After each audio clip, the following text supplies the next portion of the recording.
Here are the top stories of the news. Several core members abducted along Aloma, the Ghana Expressway. State. President Tinubu orders rollout of additional CNG refueling stations to reduce transport fares.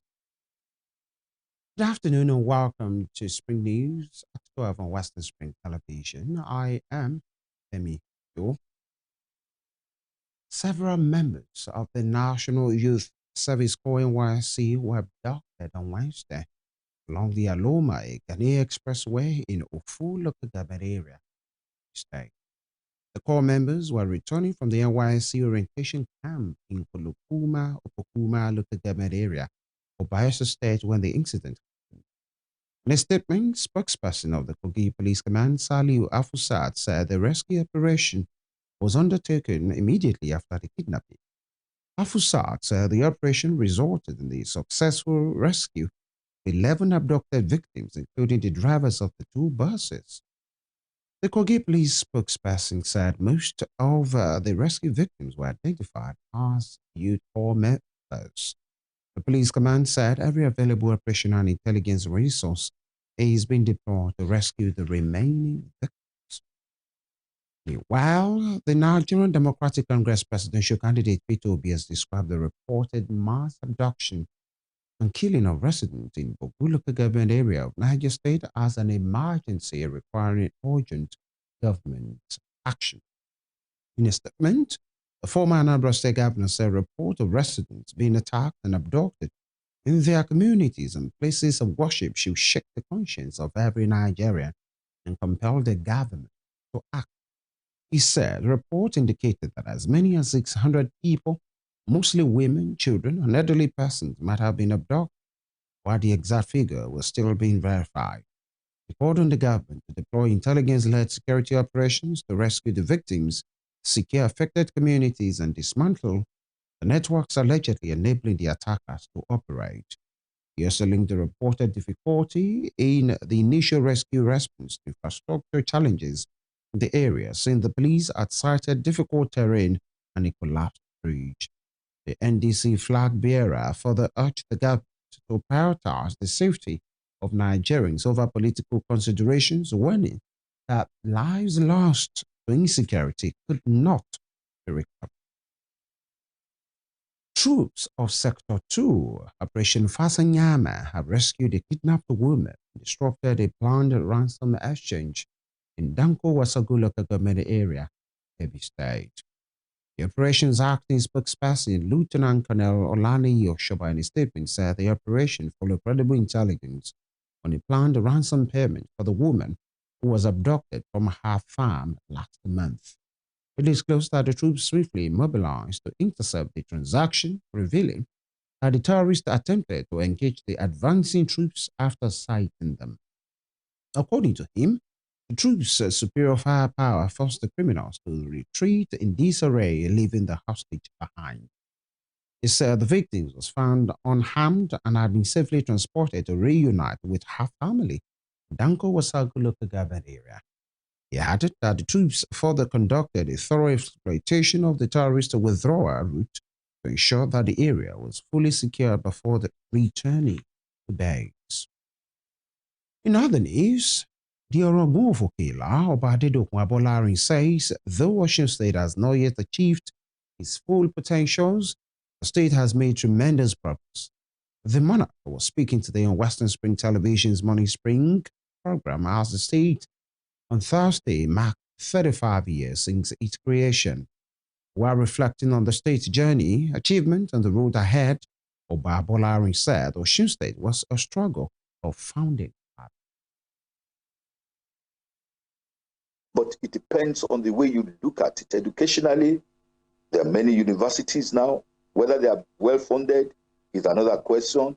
You have primary enrollment, secondary school enrollment, increment, and in terms of industrialization, we are not yet there, but we have started. 35 years is just a starting point. But in the life of a man, wow, a chunk of one's life already gone. But we have there are opportunities for us to make great progress. In the area of politics, in the area of democracy, what exactly is democracy all about to the people of Osun State? Rural emancipation, the people as an indices of development is key. It's very important. We get there, but we need a varied society that make sure that the government and the people, they work together to make sure that we continue to make progress as we move ahead in the life of the state. But so far, so good.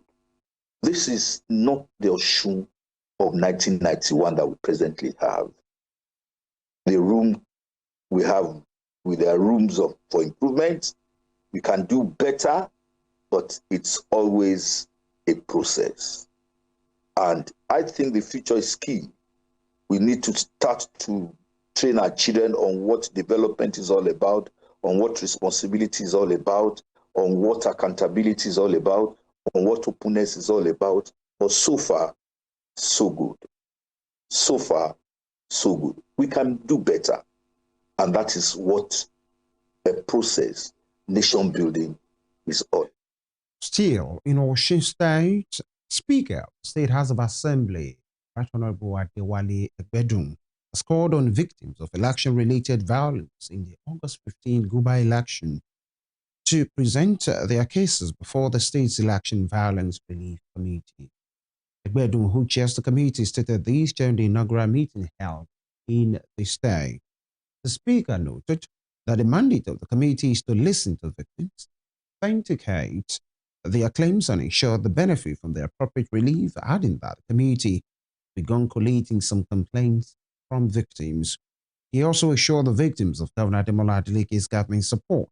He assured the public that the committee would discharge its responsibilities fairly, transparently, and without prejudice, noting that every submission would be treated with utmost seriousness and decisions would be guided by facts.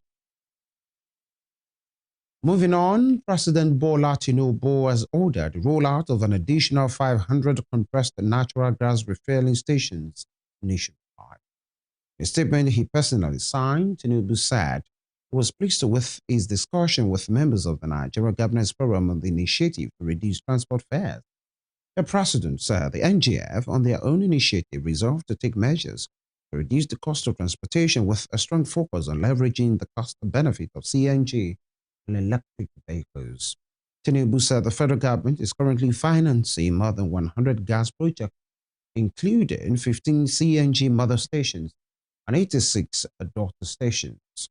The president said the federal and state governments have agreed to set up a joint committee to begin implementing the measures immediately.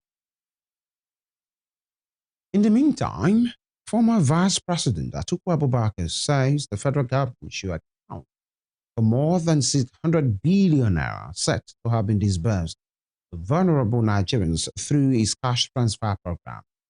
In a statement issued by his media aide Frank Shaibu, presidential candidate of the African Democratic Congress ADC, also questioned the discrepancy between the government's current claim that slightly more than 10 million households benefited from the program and an earlier figure of 15 million households announced by the presidency. On July 16, President Bola Tinubu announced Nigeria's expanded cash transfer program has reached 15 million vulnerable households, lifting an estimated 7.5 million citizens out of poverty. Minister of Humanitarian Affairs and Poverty Reduction, Bernard Doro, on Wednesday said the government had disbursed more than 600 billion naira in cash transfers to slightly over 10 million households since Tinubu assumed office. Doro said the beneficiaries could represent about 40 million people based on an average household size of 4.